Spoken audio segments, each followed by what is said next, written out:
Muy buenas noches. Estamos en un nuevo encuentro de Dialogando con Verdad y Justicia. El tema que vamos a abarcar hoy, violencia. Señor director, los títulos, por favor.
Como bien les dije, amigos de Dialogando, el tema que vamos a abarcar hoy, violencia. Violencia que abarca violencia familiar, violencia física, psíquica, violencia laboral. Es un tema que abarca mucho y muy delicado para hablar. Por eso me acompaña hoy el padre Marcelo Quintana. ¿Cómo está, padre? Bien, Adriana, gracias nuevamente por la invitación. No, es un gusto que esté aquí nuevamente compartiendo estos programas y bueno, vamos a tenerlos seguidamente. Sí, Dios mediante. Muy bien. ¿Qué tema el de hoy? Sí, tema complicado y lamentablemente podríamos decir, como se dice, un tema de moneda corriente de casi todos los días. Sí, ¿no? y un tema que hay que tratar, que no hay que pasar por alto, ¿no? Sí, es un tema porque apunta en realidad va en contra de la esencia que nosotros tenemos, como personas, como imagen creada por Dios, que en realidad deberíamos vivir la vida de una manera un poco más simple, ¿no? Y más armoniosa. Exacto, ¿no? Y lamentablemente no lo estamos haciendo. Hay muchísimos casos, nosotros que estuvimos viendo un poquito para poder hacer este programa, los casos de violencia familiar que hay, tanto sea de matrimonios como de padres e hijos o hijos y padres. Usted como sacerdote, yo creo que debe de ver esto, ¿no es cierto? Sí, vos sabés y la gente sabe que la parroquia a Dios gracias, es un punto de referencia, ¿no? Para muchos. Y se acercan personas con diversas situaciones, entre ellas, situaciones de violencia, ¿no? Hoy en día, lo que se conoce también como violencia de género. Exacto. Pero es cierto que no solamente se reduce ahí, sino que hay violencia, con hombres, con mujeres, con niños. Vamos a partir de la violencia del matrimonio, que muchas veces y mayormente sucede, ¿no? Y que a veces no solo pasa por un golpe, que hay una violencia psíquica que se hace durante muchos años. Hablábamos con especialistas, psiquiatras, sobre este tema, que es una violencia que se ejerce desde la dependencia, desde quizás no un golpe, pero sí una agresión verbal, y eso a la otra persona la va como achicando, ¿no? Sí. Es cierto que la violencia psíquica se da en lo que uno conoce como el maltrato psicológico, ¿no? Agresiones, palabras, en el que uno se impone, para desvalorizar al otro. Y eso va creando temor, miedo. Y va haciendo retraer a la persona y cada vez quedarse más, ¿no es cierto? Pasa mucho, padre, no sé si usted verá, en el tema económico. Quizás porque el hombre lleva el dinero y la mujer no, a veces al revés, ¿no? O la mujer lleva el dinero y el hombre no, y ahí ejerce un poder de manejar todo. Sí, de hecho el Papa hace unas semanas atrás recordaba algo que es importante y que también sea en el ámbito de la vida matrimonial, ¿no? Esto de que todos somos iguales, independientemente del rol o de la tarea o de cómo uno colabora en el ámbito del matrimonio, me parece que en estas situaciones de violencia, en donde se da esto, lo que vos decís, se ha perdido ese horizonte, ¿no? Pero yo creo que también se ha perdido el amor. Sí, Porque si sucede eso, ¿quién puede aportar más, quién puede aportar menos? Claro. O yo hice esto y entonces se va a hacer lo que yo quiero, es porque ya el amor no está. Y está inclusive la conciencia que hay detrás de eso, de considerar que porque uno aporta más o lo que sea, tiene más derecho que el otro. Exacto. ¿No? Pero eso es falta de amor completamente, porque si uno ama a la otra persona, creo que le quiere dar y brindar todo lo que tiene a la otra y es de ella. Sí. Pero hay que volver a las bases, digamos, ¿no? Y de volver, como decía yo, a la simplicidad, bueno, al renovar el primer amor también, que en un momento llegó a comprometerse con otra persona. Y eso implica en los hijos, porque los hijos al vivir eso, ve también esa violencia, quizás, ¿no? Y se crían con eso. Entonces, por eso siempre decimos que la base es la familia. Sí. Nosotros creemos y sabemos y sostenemos que los chicos, nuestros jóvenes, son el futuro del mañana, ¿no? Entonces, es cierto que en el amor de pareja, los papás tienen que también considerar que una apuesta al futuro de mañana, que son los hijos, en el buen ejemplo que les tienen que dar. Exacto. Yo creo que eso es lo que falta, ¿no es cierto? Muchas veces en la vida uno corre detrás del trabajo y detrás de muchas cosas que no tienen valor, ¿eh? Y hay que volver, como decía usted, a las raíces y a la familia. Sí. Inclusive digo, por las consecuencias que van surgiendo en el corazón de los jóvenes, ¿no? Porque digo, a ver, en una familia donde el maltrato, sea físico o psicológico, de manera permanente, quieran o no, digo, va trayendo consecuencias en los chicos, ¿no? Porque después el día de mañana... Exacto. ¿Cómo crece ese chico, ¿no?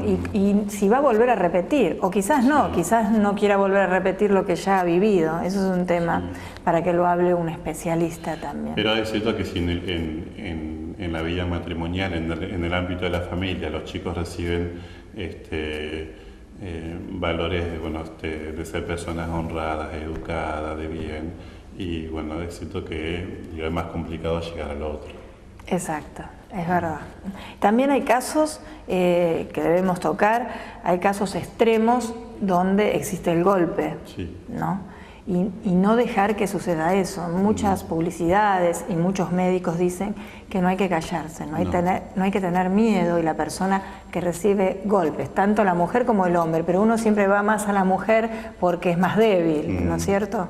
Sí. Pero hay que decirlo donde sea. Sí. Más es cierto que aquellas personas que por ahí tienen esta dificultad, deberían plantearse fundamentalmente el hecho de pensar que tienen que dejarse ayudar. Exacto. Sí, pero esas personas tienen mucho miedo. Tienen mucho miedo que si hablan lo que le pueda suceder, si hablan quizás reciban un golpe, o quizás hablan y no tienen las respuestas que desean. Y igual me parece que una cosa importante en esto es que estas personas pueden superar el miedo, porque el miedo va provocando todo eso. Claro. Cuando la realidad te está diciendo, que hables o no hables, la situación va a seguir siendo la misma. Es verdad. Entonces con más razón para hablar, porque también uno tiene que, si no recibe la ayuda de afuera, tiene que provocar esa ayuda. Exacto. Y hay que hablar. Hay que hablar y difundirlo. Muchos dicen, en casos que hemos visto, que quizás hacen la denuncia a la policía y no tienen la respuesta, y siempre tienen la respuesta cuando lamentablemente sucede algo tremendo. Hay muchísimos lugares donde se pueden dirigir esta gente, que nosotros vamos a pasar las direcciones donde se puedan dirigir. Y bueno, hablar o acercarse también, ¿no es cierto?, a una parroquia, porque quizás allí le pueden dar un apoyo y una dirección. Nosotros en nuestra diócesis, en Avellaneda de Lanús, con el secretario de la familia, están incorporando en las parroquias, no en todas, pero por lo menos en todas del decanato hay una o dos, que es la consultoría familiar. Y no solamente para temas de violencia, sino cualquier situación que pueda haber en el ámbito de la familia, bueno, que ellos pueden acercarse. Hay gente ahí preparada, formada, que puede asesorar. Nosotros vamos a pasar a pie de pantalla después dónde se pueden dirigir. Pero padre, ¿qué le parece si los invitamos a los televidentes a ver la opinión de una psicóloga sobre este tema? Señor director, por favor. Y sí, Adriana, este tema de la violencia es importante que tomemos en cuenta que antes de la violencia física siempre se produce la violencia emocional y verbal. Las palabras y las actitudes, los silencios, son el preludio del futuro golpe. Cuando hablamos de violencia no hablamos solamente de acción, también podemos hablar de omisión. Cuando alguien no cumple con lo que tendría que hacer, por ejemplo, el abandono, o cuando un chico se lo deja sin las necesidades básicas, como puede ser la comida, el techo y demás. Cuando hablamos de acción, es la acción impulsiva, la acción agresiva de dominio sobre el otro. Tengamos en cuenta que siempre cuando hay violencia estamos hablando de daño, donde el otro no es un semejante a mí, el otro pasa a ser un objeto al cual descarto, ¿sí? Al cual tengo que poseer, al cual tengo que dominar. Por eso hay daño. Tengamos en cuenta también, como hablábamos antes, violencia emocional, verbal, física, sexual. Y la violencia se puede dar en distintos ámbitos de la vida, se puede dar en el seno de la familia o en distintos lugares de la sociedad, ya sea en la escuela, en el trabajo, en la calle, en la cancha, etcétera, etcétera. Cuando hablamos de violencia no hablamos de un conflicto familiar, hablamos de un patrón repetido en el tiempo, o sea que esto ya es algo crónico que se repite a lo largo del tiempo, en actitudes, en palabras, en gestos, en omisiones, en silencios. Entonces no es lo mismo que el conflicto familiar, que puede ser un hecho que ocurre en algún momento de la vida de esa familia, ¿no? Ahora, el tema es que más allá de cómo se produce la violencia, si es violencia de género, si es de los hijos a los padres, si es hacia los ancianos, hacia los discapacitados, hay distintos hacia los menores, tenemos que tener en cuenta que más allá del ámbito individual, la violencia toma una cuestión social, ¿sí? ¿Qué quiere decir? Que están los protagonistas de esa violencia, el agresor, la víctima, pero también están los terceros actores, son aquellos que de alguna forma están interviniendo de una forma más inadvertida, que pueden ser los vecinos, pueden ser familiares, pueden ser compañeros de trabajo, pueden ser docentes, digamos cualquier persona en el ámbito social que sea testigo de esta violencia y que no haga nada. Entonces, hablamos de un compromiso social. ¿Qué contextos culturales son los que avalan este comportamiento violento? Bueno, hay autores que nos hablan de 4 puntos. Uno son las impunidades. Las impunidades tienen que ver cuando la corrupción está naturalizada. Por ejemplo, cuando un profesional realiza determinada práctica que no corresponde, que no está bien, por dinero, por ejemplo, como puede ser en el caso de los abortos. Cuando hay sometimientos y dominaciones, como pueden ser las amenazas, las extorsiones, el terrorismo, ¿sí? ¿Por qué? Porque esto se naturaliza. Se naturaliza quiere decir que se ve socialmente como algo normal. Por ejemplo, a las personas que se las priva de su libertad, que están como rehenes. El tercer punto son las competencias despiadadas. Y acá tenemos mucho que ver los papás, ¿no? Ya desde las edades iniciales de la infancia, donde los chicos empiezan a participar en competencias, por ejemplo en fútbol, en básquet, en patín, en lo que fuere. Entonces ahí la actitud de los padres respecto de la competencia, que es una competencia donde los chicos van a divertirse, donde estén los valores del respeto, los valores de la responsabilidad, la ayuda mutua, y no que sea un aplastar al otro, matar al otro, como una vez se escucha a diario en la calle, ¿no?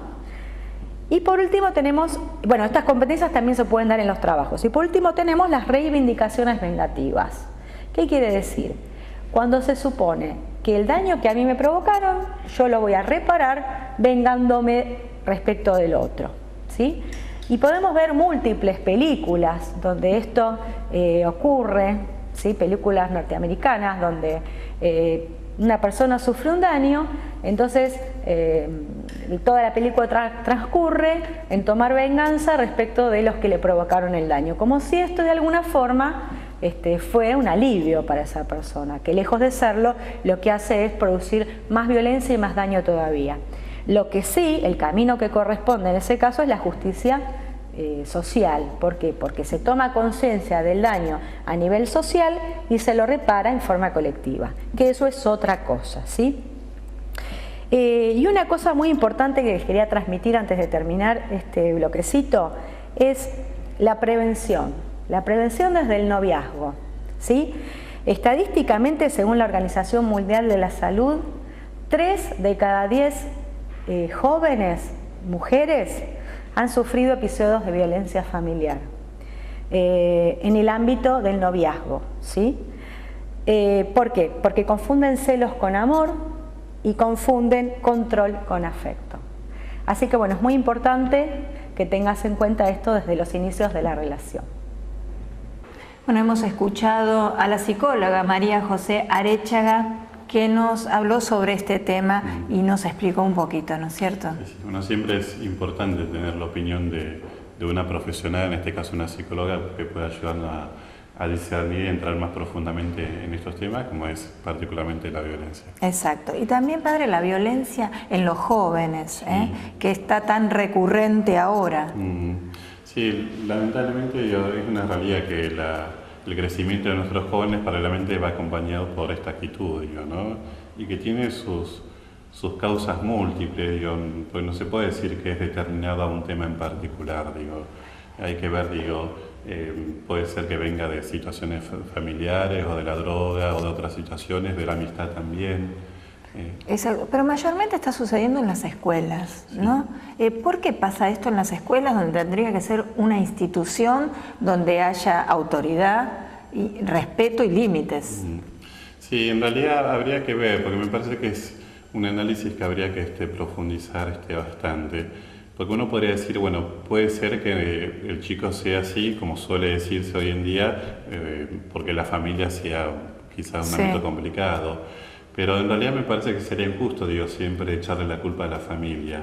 Me parece que hay que ver otras causas, quizás que puedan radicar en la misma vida, en la misma persona, de la personalidad interior del chico.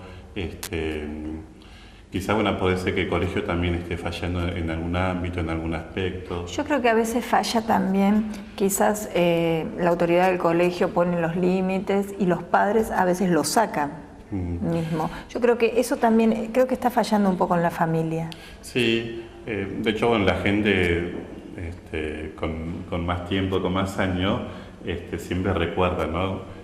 Cuando el colegio decía algo, la autoridad del colegio decía algo, los papás respaldaban y acompañaban, y hoy en día es lo contrario. Eso es lo contrario.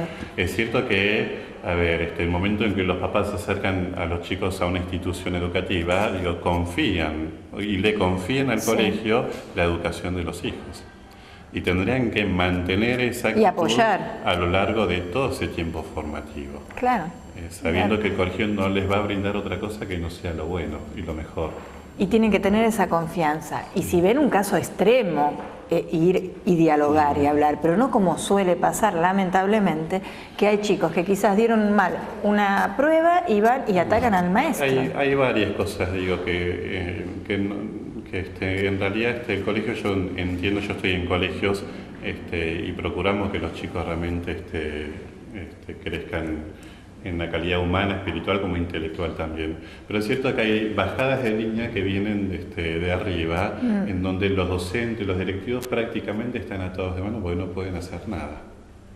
Hoy la mirada de los que estamos en colegio, todo está prácticamente a favor de los chicos. Claro. Hagan lo que hagan. Hagan lo que hagan, y eso no está bien. Eso no está bien. No está bien, tendría que empezar desde arriba, ¿no es cierto?, a modificar esto. Y así pasa en todos los ámbitos, ¿no? ¿Por qué hay tanta violencia? Tendríamos que ir un poquito más arriba y por qué, y empezar desde allí. Sí, una cosa que me parece importante, y no lo digo solamente porque sea sacerdote, sino creo que es así, que tenemos que volver a recuperar la centralidad en nuestra vida. Sí, estamos perdiendo mucho del eje. Sí. La famosa expresión, cuando esta persona salió fuera de sí. La violencia expresa, me parece, también esta realidad, ¿no? Un salirse de sí. Me parece que hay que volver a buscar, a recuperar ese equilibrio que nos permita mantener la objetividad, sea cual fuese la situación que desde afuera nos puede provocar. Claro, y volver a tener esa tranquilidad, ¿no es cierto?, que hemos perdido. Sí. Porque uno se da cuenta, en el diálogo, ¿no? Cuando hablo con una persona que tiene paz, que está tranquila, entonces mismo puede fluir mejor, puede conversar mejor. Y sin embargo, si habla con una persona que le siente esa intranquilidad, yo creo que se transmite eso. Eso es parte de la violencia también, porque vamos fomentando, vamos formando... Sí. Hay una santa que se llama Santa Teresa Benedicta de la Cruz, Edith Stein. ¿Sí? Ajá. Y ella retomando un poco las moras de Santa Teresa en Sí. relación a la perfección, ella toma las moradas y dice que hay personas que viven fuera de esas moradas, que viven enajenadas. Fuera del castillo. Claro, fuera de sí. Por eso hay que volver a recuperar el equilibrio, el eje. ¿Y cómo se hace, padre? Y haciendo opciones, tomando decisiones, aprendiendo a gobernar un poco la propia vida. Y hacer las cosas bien y estar seguros Sí. De que uno las está haciendo bien. Uno en la violencia demuestra muchas cosas, ¿no? El temperamento, el carácter. Una vez leía un libro de psicología juvenil y decía, no hay peor carácter que aquel que no tenga, y es cierto. Es necesario el carácter, pero también es necesario, importante, saber cuándo hay que darle el lugar y hasta dónde. Exacto. Porque el temperamento no lo puede manejar uno. Qué bueno, ¿eh? Hay que escuchar esto, ¿eh? No hay que oír a la ligera, hay que escuchar y pensar las cosas. Padre, los vamos a invitar nuevamente a compartir una nota con el doctor Juan Alberto Sharia sobre las adicciones, ¿le parece? Bien, sí. Señor director, por favor. Y hoy nos acompaña en este espacio de lo social el doctor Juan Alberto Sharia, que es una alegría y un privilegio tenerlo en nuestro programa. Así que, ¿cómo le va, doctor? Bien, bien. Me alegro de que nos volvamos a juntar después de tantos años de luchas comunes en su momento. Y te felicito por todo lo que están haciendo, ¿no? No, gracias a usted por aceptar la invitación. Te veo siempre por televisión y en este canal, así que es una alegría.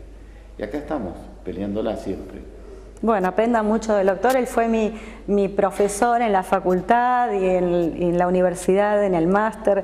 Realmente para mí es un orgullo que esté acá. En nuestra querida Universidad de El Salvador, donde durante tantos años trabajé, tanto vos en la carrera de psicología, como también en el máster en drogodependencia y también en la provincia de Buenos Aires. O sea que tenemos una larga un largo conversación camino hecha con afecto y con estudio, ¿no? Bueno, y Dios quiso que nos volvamos a encontrar. Así que bueno, doctor, el tema de hoy es un poco el tema de las adicciones, el tema de la violencia, porque en la calle habitualmente la gente cree que un adicto es violento, ¿sí? Muchas veces se relaciona la violencia con las adicciones. ¿Es así? Sí, la violencia y las adicciones están muy unidos, porque hay una violencia contra sí, que todos los días el adicto ejerce contra sí mismo. O sea, una violencia contra su mente, su espíritu, su corazón, su hígado, todo el cuerpo está violentado. Hay una violencia contra otro, en la medida en que, ¿qué es la adicción? El imperio del ego, no hay otro. O sea, no existe el otro como tal, existe solamente lo que a mí me apetece. Como diría Unamuno, lo que me da la gana, o sea, lo que me da ganas. Entonces no hay otro, no hay prójimo, no hay tercero. Entonces la violencia puede ser un golpe, puede ser la violación. Violencia es poder. Violencia viene de la palabra poder. Es un poder ejercitado de una manera bestial, porque no hay otro, no hay escucha, no aparece. El dominio y el aplastamiento del otro, podemos decir. El dominio y el aplastamiento del otro. La violencia es una característica patognomónica de la adicción, contra sí y contra terceros. En el fondo es contra sí, porque uno liquida a otros, en el camino de la adicción liquida a otros, los liquida con golpes, los liquida con abandono, que abandonar es también una forma de poder. La palabra abandono viene de bando, era el bando de los triunfadores, leían el bando es el poder. O sea, el abandono es una muestra terrible del poder, porque abandonar a alguien es una muestra de poder. Entonces, yo voy liquidando a otros, pero en el fondo al final, el destinatario final es liquidarme a mí mismo. dictan lo mismo. Hoy sabemos que la violencia también tiene un elemento biológico. El hombre va liquidando su lóbulo frontal, y el lóbulo frontal es lo que a mí me permite crecer, es lo que me separa del mundo animal. El cerebro frontal es la separación con el mundo animal. Entonces, ese cerebro frontal es lo primero que queda suspendido por el contacto con la droga. Entonces aparece lo bestial. O sea, el lóbulo frontal es el lóbulo en donde se asienta el prójimo. Es una condición de la moral tener un lóbulo frontal. Entonces, la droga destroza el lóbulo frontal. Por eso hay infartos, por eso hay alteraciones en el lóbulo frontal. Cuando estudiamos la neuroimagen del cerebro, la neuroimagen del paciente, vemos daños, especialmente en el lóbulo frontal. Y eso habilita la violencia.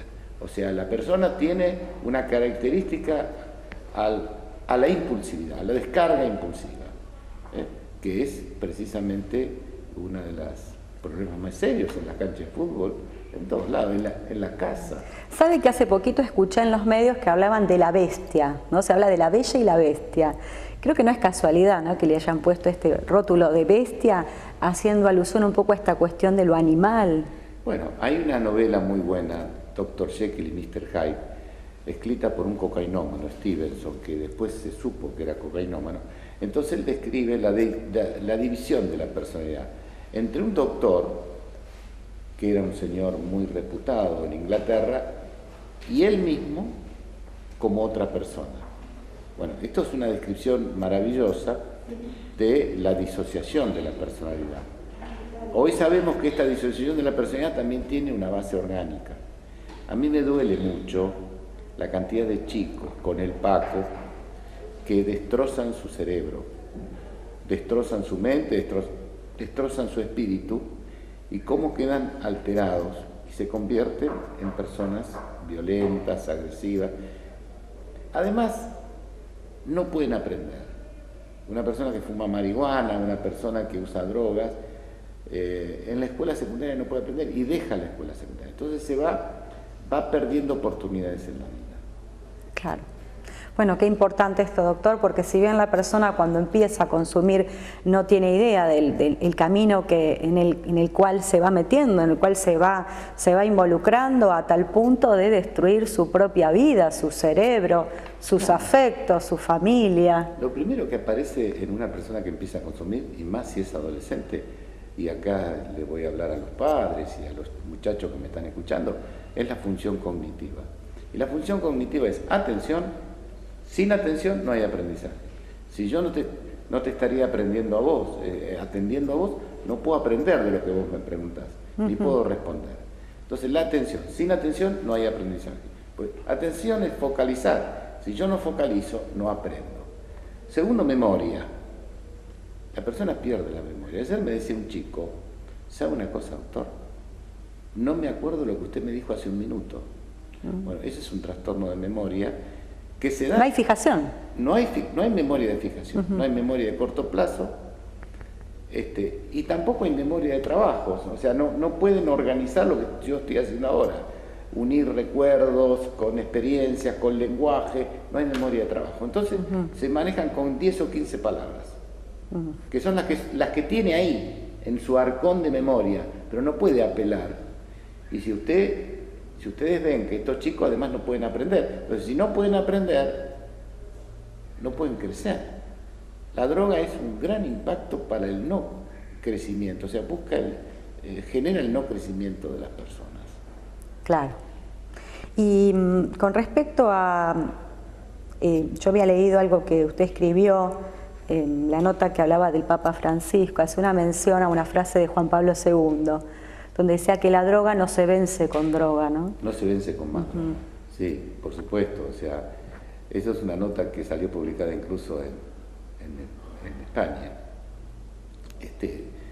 Que yo le cuento que el padre Jorge Bergoglio tenía yo lo conocí a través de la Universidad de El Salvador, después participé mucho cuando fue arzobispo de muchos programas, él apoyó mucho la tarea nuestra en su momento en la provincia de Buenos Aires. a través también de la Universidad de El Salvador. Y trabajaron con las villas de emergencia, ¿no? Trabajamos con la villa de emergencia, y él estaba muy preocupado por Villa Soldati, donde él nació en Flores y estaba cercano a Villa Soldati. Entonces fue toda una situación de mucho compartir con él, largas reuniones en el arzobispado, y a mí se me ocurrió en esa nota en donde yo contaba toda la experiencia de contacto con él, lo que decía Juan Pablo II, que las drogas no se vencen con más drogas, o sea que tenemos que ofertar salud, tenemos que ofertar educación y tenemos que ofertar formación familiar en este tema, o sea que los padres ejerciten más la función de educadores, de padres, para ir previniendo de estos males sociales, ¿no? ¿Hay alguna forma de que los padres tengan información, cómo se pueden interiorizar sobre este tema? ¿Hay alguna página? Sí, yo tengo una página web que es juanalbertoyaria.com.ar, juanalbertoyaria.com.ar. Ahí tengo... Va a salir a pie de página. Sí, yo tengo muchos trabajos ahí, incluso yo publico desde el año 2000, todos los lunes en el diario La Prensa, artículos que son, los voy a agrupar ahora en varios libros, son artículos de opinión sobre lo que está pasando en la sociedad en relación a este tema, familia, drogas, juventud, que se llama Default Humanístico. La tapa del trabajo se llama Default Humanístico desde hace 10 años. Es casi una historia de la Argentina, más, desde el año 2000, son 13 años, casi 14, que yo escribo y que sale en Capital de Mar del Plata, en el diario de Tandil, en fin, sale también en Villa Gesell, en distintos diarios, y eso es lo que yo hago ahora. Yo trabajé muchos años en El Salvador y ahora me dedico a la tarea clínica, a escribir, a dar conferencias por todo el país, acabo de venir de Corrientes. Doctor, desde la prevención, ¿qué mensajes le podemos dar a los padres en este programa? Mire, en principio no al primer consumo, prevenir el primer consumo. Esto es un dato que no lo digo yo, lo dice la Organización Mundial de la Salud. El cerebro de un adolescente y el espíritu de un adolescente y la psicología de un adolescente todavía no está en condiciones de recibir tanto daño. Ojalá nunca lo reciban, pero no está desarrollado el lóbulo frontal. El cerebro se termina de desarrollar a los 25 años de edad. Si nosotros lo inundamos con sustancias, con jarra loca, con la previa, con llenarlo de marihuana, de cocaína, de paco ni hablar, todo esto deteriora a una persona, hipoteca su vida. Por lo tanto, hay que cuidar a los chicos.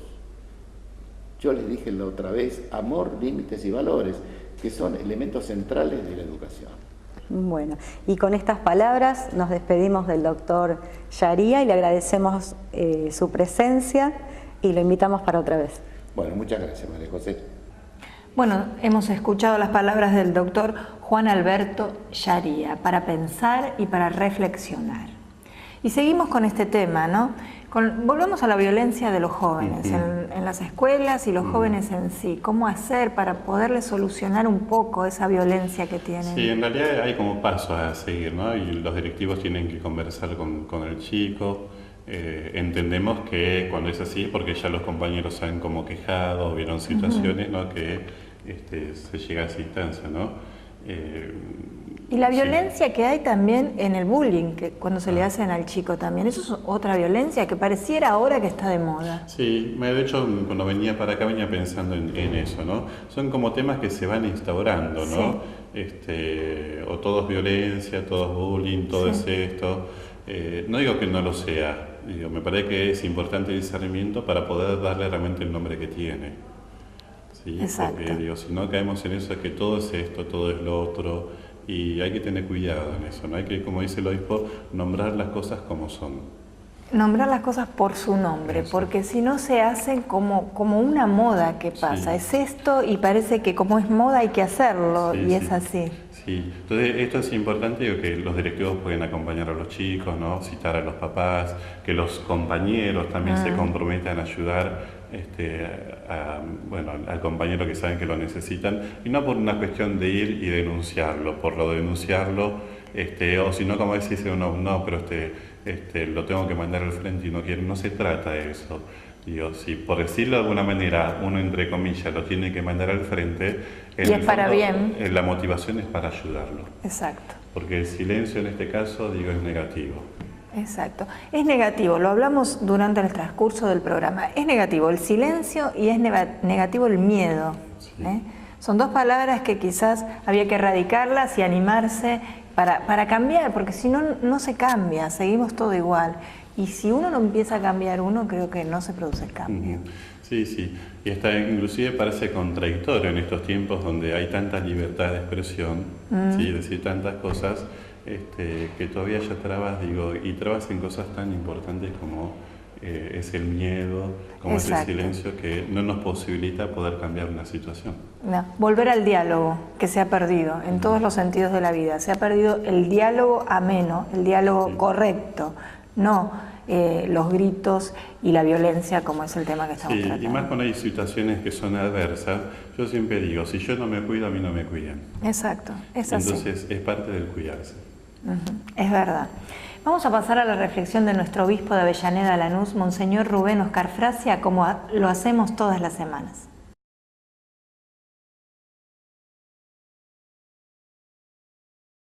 El tema es saber vivir. Es un tema que nos compete a todos, porque todos nosotros vivimos, pero no siempre todos tenemos la capacidad o la sabiduría de saber vivir. Es cierto que es una realidad compleja y complicada, pero que yo creo que cada uno tiene que ir ordenando de nuevo las cosas, porque ordenando de nuevo las cosas y las relaciones frente a ellas, uno puede realmente dar una respuesta más satisfactoria. En primer lugar, nuestra propia vida, nosotros somos custodios y somos administradores, la hemos recibido y tenemos que también, digamos, desarrollarla, cultivarla y trabajarla espiritualmente.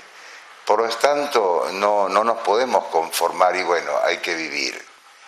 Hay que saber vivir, hay que poner un agregado, una incorporación de lo que es la voluntad y también después de las finalidades que nosotros queremos, que tenemos en nuestro corazón y en nuestra mente y poder aplicarlas. Por lo tanto, yo creo que es importante tener las cosas claras. Cuando uno tiene las cosas claras, no se confunde y no confunde a los demás. La claridad, ¿en qué consiste? Consiste en que somos administradores, que participamos de Dios, que Dios nos da la vida y que nosotros tenemos que tener un trato filial con Él. La sabiduría es que Dios no compite con nosotros, sino al contrario, Dios nos humaniza, Dios nos potencia, Dios nos ilumina. Entonces, la relación con Dios enriquece la calidad de trato entre nosotros. Cuando nosotros perdemos el equilibrio con Dios, empezamos a desestabilizarnos a nosotros mismos y empezamos a perder el equilibrio de la relación y los vínculos con los demás. Por lo tanto, la presencia de Dios es humanizadora. Y esto no hay que olvidárselo jamás.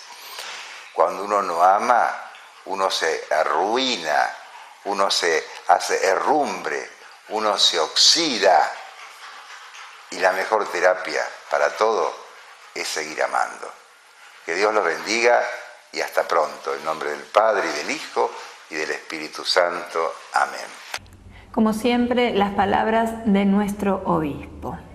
Y bueno, continuando con este tema, padre, tendríamos que saber qué es lo que opina la gente en la calle también, ¿no es cierto? Sí, es importante para ver el grado de conciencia que tiene ante estas situaciones, ¿no? Y creo que también los aportes son valiosos. Exacto. ¿Lo pasamos a ver, por favor? Hola, muy buenas tardes. ¿Tu nombre? Florencia, ¿Tu edad? 28. ¿Qué opinas sobre la violencia?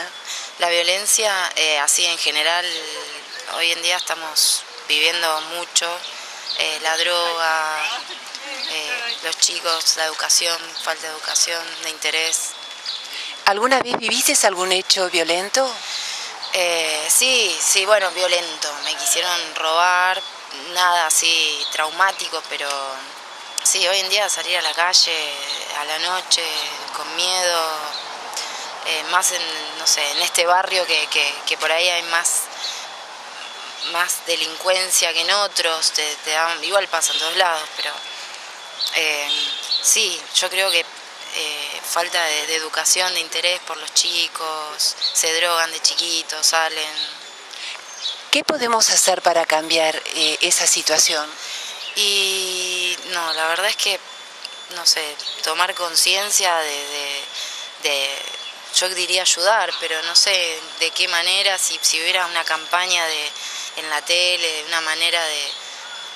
Yo creo que mucha gente por ahí ayuda donando alimentos para las escuelas, desde lo que uno puede hacer, siempre es bienvenido. Pasa que, bueno, es tanto que es a veces imposible, pareciera.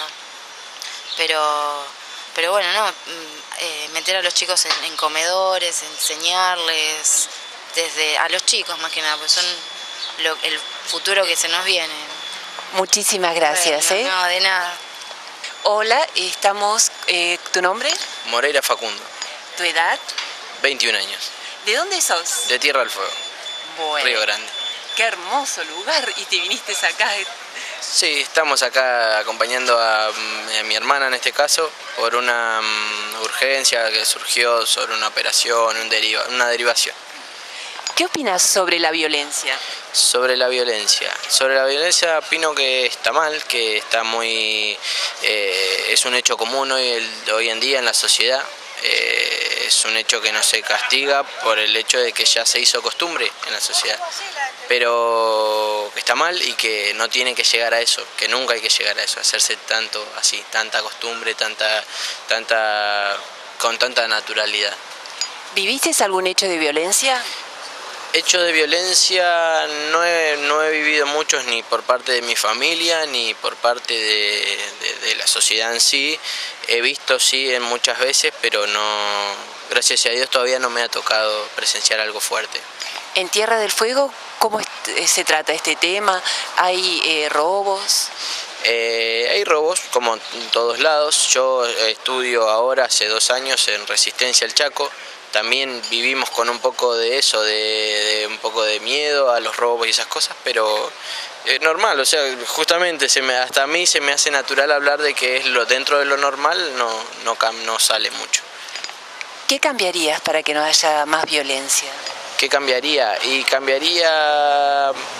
Muy bien, no sé, qué sé yo, cambiaría la forma intentaría buscar una solución un poco más elaborada para que hay ahora para poder mejorar esta situación y poder revertir hasta la mente de las personas para poder mejorar esto.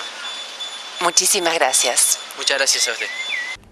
Hemos escuchado a la gente y hay diversidad de opiniones y bueno, son válidas, ¿no? Como testimonios, y son válidas para abrir los ojos y no tener miedo y hablar y no callarse. Sí. Yo creo que estamos tiempos en que tenemos que tratar de ayudarnos todos, ¿no? Sobre todo en estos tiempos donde predomina mucho el individualismo, cada quien con su vida y no le importa la vida del otro. Entonces, si queremos cambiar la sociedad, y que sea una sociedad no solamente justa, sino también una sociedad sana, tenemos que comprometernos con la vida y con el corazón de los demás. Y recordar, ¿no es cierto?, que cada uno tiene su parroquia en su lugar y que si no encuentra la forma donde ir, que se acerque a la parroquia, que comente lo que sucede. Quizás allí también lo puedan orientar y decir dónde se deben dirigir, ¿no es cierto? Sí. Yo creo que hay muchas herramientas, muchas posibilidades y hay que acercarse, hay que acudir. Bueno, a pie de pantalla van a salir las direcciones donde se puedan dirigir, usted había comentado. Sí. Y bueno, abrir los ojos, a no tener miedo. Le pido, Padre, un mensaje final sobre este tema que estamos tratando hoy. Bueno, me parece que es importante, volviendo a una de las cosas que hemos conversado, que tenemos que volver a recuperar la interioridad, digo, ¿no? Y una manera de poder recuperar la interioridad más de la oración o de acercarse a Dios es buscando momentos que a nosotros nos ayuden a ser mejor. Acá no se trata simplemente de hacer opciones por las cuestiones espirituales, que son muy importantes, sino por las cuestiones humanas. Digo, salir, hace mucho no hago tal cosa que me gusta hacerlo, porque ayuda como a descomprimir mucho, digo, ¿no?